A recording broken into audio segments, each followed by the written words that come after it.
नमस्कार दोस्तों, आप सभी का स्वागत है फिर से एक धमाकेदार वीडियो में। दोस्तों, आज की मार्केट अगर देखा जाए तो मार्केट में काफी बड़ी गिरावट हुई है और आज की ही नहीं, लगातार मार्केट में इस समय गिरावट देखने को मिल रही है। और आपको पता है इसकी सबसे बड़ी वजह यही है कि जो हम लोगों का अमेरिका वर्सेस ईरान या इजराइल वर्सेस ईरान का जो वॉर चल रहा है, उसकी वजह से हम लोग को सबसे बड़ी गिरावट देखने को मिली है। आपको पता है इजराइल ने हमला किया था ईरान के ऑयल बंकर पे, जिसकी वजह से वहां पे काफी बड़ी तबाही मची है, जिसकी वजह से मार्केट में काफी ज्यादा ऑयल की शॉर्टेज भी देखने को मिली। खास करके जब हम लोग की बात आई है कि वहां के समुद्री मार्ग जहां से हम लोग का कच्चे तेल आता है, वो हम लोग को बंद होते हुए देखने को मिलेगा। इससे ग्लोबली मार्केट में अनिश्चितता बनी हुई है और मार्केट हम लोग को इसकी वजह से कल कैसी देखने को मिल सकती है। क्योंकि अगर हम लोग सेंसेक्स की बात करें तो सेंसेक्स 950 अंक आज भी टूटते हुए देखने को मिला और निफ्टी हम लोग को 23,600 के नीचे जाते हुए हम लोग को देखने को मिली है। तो अगर हम लोग मार्केट की बात करें तो कल की मार्केट कैसी देखने को मिल सकती है या कैसी ओपनिंग करते हुए देखने को मिल सकती है। तो अगर आप बीटीएसटी होल्डर है तो कल की मार्केट से रिलेटेड आपका कॉल होल्ड है या फिर पुट होल्ड है, एक बारी कमेंट बॉक्स में जरूर बताइए। क्योंकि हम लोग वीडियो के लास्ट में वो भी चर्चा करने वाले हैं पूरी एनालिसिस करने के बाद कि मार्केट की ओपनिंग हम लोग को कैसी देखने को मिल सकती है। फिलहाल के लिए तो सारे के सारे ही इंडेक्स हम लोग को फिसलते हुए देखने को मिल रहे हैं, चाहे वो इंडियन इंडेक्स हो या फिर हम लोग के ग्लोबली इंडेक्स हो, सारे के सारे गिरावट के साथ देखने को मिल रहे हैं। अच्छा, इस गिरावट के पीछे कई सारे कारण भी बताए जा रहे हैं, उन पे भी एक बारी चर्चा कर लेते हैं। देखिए, सबसे इंपॉर्टेंट कारण जो है, सबसे पहला वो है कच्चे तेल की बढ़ती कीमतें। खास करके शेयर मार्केट में गिरावट का सबसे बड़ा कारण जो है कच्चे तेल की कीमतों में तेज उछाल हम लोग को देखने को मिल रहा है। $100 प्रति बैरल के आसपास हम लोग को क्रूड ऑयल की कीमत देखने को मिल रही है। अब ये जो हॉर्मुज स्ट्रेट से गुजर रहे ऑयल टैंकरों पर ईरान के हमले ने क्रूड ऑयल की सप्लाई को लेकर चिंताएं बढ़ा दी हैं। इससे ग्लोबली मार्केट डरा हुआ है। खास करके जो इन्वेस्टर हैं, ऐसी मार्केट में, ऐसी वॉर वाली सिचुएशन में मार्केट में इन्वेस्टमेंट करने से कतरा रहे हैं। इसी बीच इंटरनेशनल एनर्जी एजेंसी यानी कि आईईए ने इतिहास में पहली बार आपातकालीन तेल भंडार को बड़े स्तर पर जारी करने का ऐलान किया है। हालांकि इसके बावजूद भी तेल की कीमतों में तेजी ही देखने को मिल रही है, अब इसमें कुछ गिरावट देखने को नहीं मिल रही है। दूसरा, विदेशी निवेशक की लगातार बिकवाली, यानी कि जब तक ये वॉर सिचुएशन चलता रहेगा, इंडिया के लिए तो सबसे बड़ी दिक्कत यही है कि अगर विदेशी निवेशक बिकवाली करते रहे तो मार्केट इसी तरह नीचे जाता रहेगा। अभी इन्होंने मार्च महीने में अगर आज तक का रिकॉर्ड देखा जाए तो 39,100 करोड़ का इन्होंने अभी तक बिकवाली कर चुके हैं। वहीं पे अगर हम लोग बात करें कमजोर ग्लोबल संकेत, यानी कि ग्लोबली भी मार्केट को कोई सपोर्ट नहीं मिल रहा है, क्योंकि एशियाई बाजार शेयर जो है जितने, वो सारे के सारे गिर रहे हैं।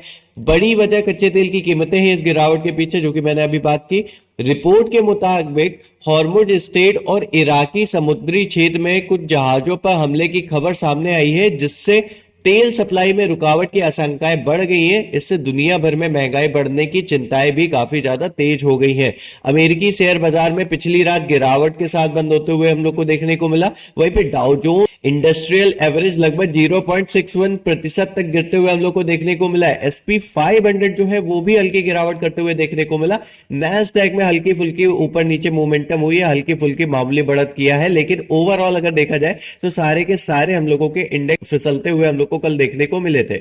वहीं पे ग्लोबल ट्रेड से जुड़ी चिंताएं भी बढ़ते हुए हम लोग को देखने को मिली कि अमेरिका ने भारत समेत 16 देशों के खिलाफ नया अनफेयर ट्रेड जांच शुरू कर दी है। अब इससे यह माना जा रहा है कि यह कदम अमेरिका के राष्ट्रपति डोनाल्ड ट्रंप की टैरिफ पॉलिसी को फिर से सख्ती से लागू करने के लिए उठाया गया है। इससे ग्लोबल व्यापार को लेकर अनिश्चितता बढ़ गई है और निवेशकों का भरोसा कमजोर पड़ गया है। और आपको पता है, टैरिफ अभी तक की सबसे बड़ी चिंता का वजह था, जिसकी वजह से मार्केट ऑलरेडी इतनी ज्यादा हम लोग की फॉल कर गई थी और मार्केट के सेंटिमेंट्स इसीलिए इतने ज्यादा बिगड़े हुए थे। लेकिन अब ये जो स्टेटमेंट उनकी तरफ से दिया गया है, ये और ज्यादा मार्केट में कमजोरी की वजह बन सकती है। खास करके कल इससे मार्केट पे और भी गंदा इंपैक्ट पड़ सकता है। वहीं पे रुपए में कमजोरी भी देखने को मिल रही है और करेंसी सिर्फ रुपया ही नहीं, सारी ही करेंसियों पे इस समय दबाव बनते हुए हम लोग को देखने को मिल रहा है। 92.34 प्रति डॉलर के आसपास हम लोग को देखने को मिल रहा है। वहीं पे एक्सपर्ट यही कह रहे हैं कि कच्चे तेल की ऊंची कीमतें भारत जैसे आयात देश पर निर्भर वाले देश के लिए सबसे बड़ी चिंता का विषय है, क्योंकि इससे चालू खाता का घाटा और महंगाई दोनों बढ़ने के चांसेस काफी ज्यादा बढ़ जाते हैं। वहीं पे इंडियन विक्स की बात करें, यानी कि ये जो डर का इंडेक्स है, यानी कि विक्स को डर का इंडेक्स भी कहा जाता है,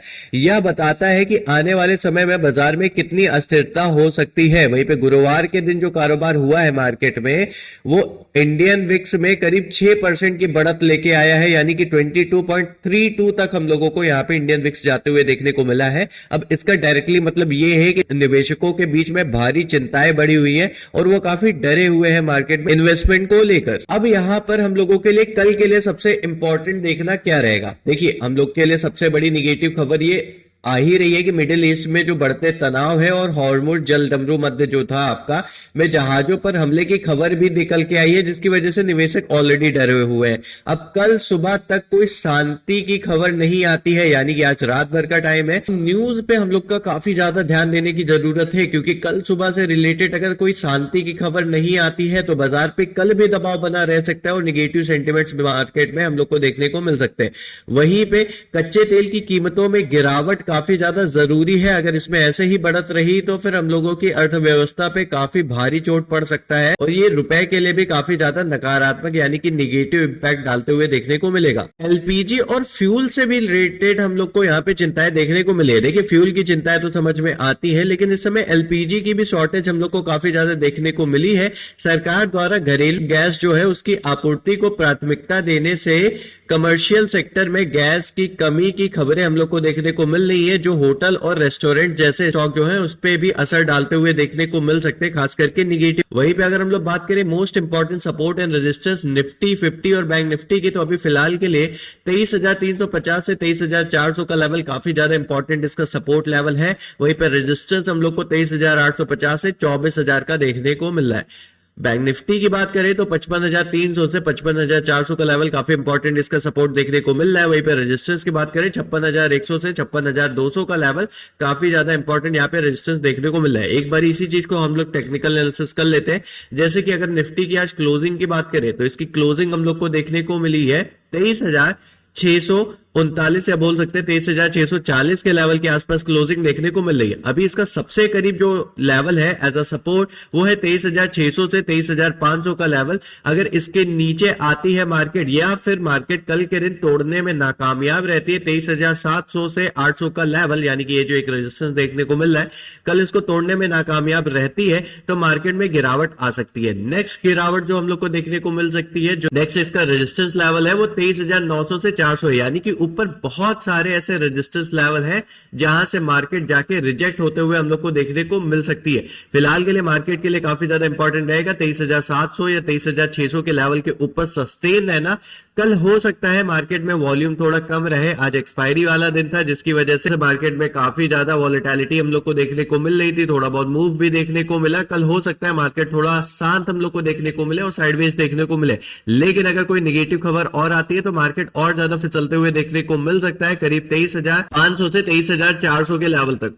वहीं पे अगर हम लोग बात करें इसकी ओपनिंग की कि ओपनिंग इसकी कैसी हम लोग को देखने को मिल सकती है, opening again flat to gap down की ओपनिंग का भी हम लोग लेके चल रहे हैं जब तक कोई पॉजिटिव न्यूज मार्केट में नहीं आती है। वहीं पे बात करें अगर हम लोग बैंक निफ्टी की, तो बैंक निफ्टी में काफी बढ़िया सपोर्ट देखने को मिला है 55,000 का। 55,000 के ऊपर हम लोग को क्लोजिंग देखने को मिली है। तो फिलहाल के लिए जो 54,895 यानी कि 54,895 से 54,800 का लेवल है, इसे ही सपोर्ट हम लोग कंसीडर करेंगे। लेकिन कल की मार्केट के लिए काफी ज्यादा इंपॉर्टेंट है कि 55,000 के लेवल के ऊपर टिके। अगर इसके ऊपर टिकता है तो ये 55,600 के लेवल तक जाने की कोशिश कर सकता है या 55,800 के लेवल तक जाने की कोशिश कर सकता है। लेकिन अगर कल लूज करता है 54,800 का लेवल तो मार्केट में अगेन यहाँ पे गिरावट देखने को मिल सकती है। वहीं पे मार्केट का व्यू कैसा है वो भी यहाँ पे कल से related flat to gap down का व्यू हम लोग यहाँ पे देखने को मिल सकता है। आज की वीडियो कैसी लगी एक बार कमेंट बॉक्स में जरूर बताइए। मिलते हैं नेक्स्ट वीडियो में, तब तक के लिए जय हिंद, वंदे मातरम, धन्यवाद।